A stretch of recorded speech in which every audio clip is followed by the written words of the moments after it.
Humihiling ng amusement tax holiday ang ilang producer ng mga local films sa bansa. Kanina, dumulog ang ilang film producer sa opisina ni Interior Secretary Benher Abalos para sa kanilang hiling. Panawagan nila, mabigyan sila ng hanggang 3 taong tax holiday. Giit nila mula sa pandemya, luging-lugi pa rin ang industriya ng pelikula.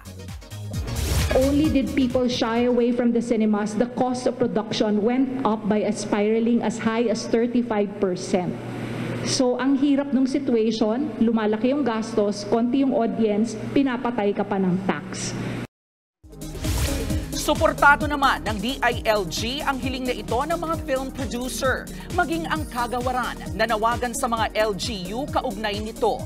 Ayon sa Local Government Code, may kapangyarihan ang mga lokal na pamahalaan na magpataw ng hanggang 10% na buwis para sa mga lugar na panlibangan tulad ng sinehan.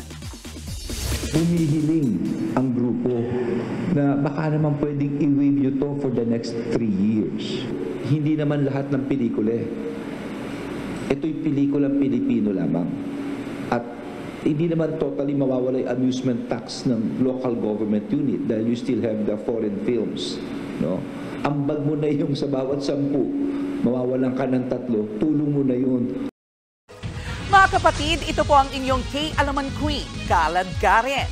Always remember na ang K-Alaman ay K-Yamanan. Kaya para sa latest showbiz news at dagdag impormasyon, mag-follow at mag-subscribe sa social media pages ng News 5. Okay?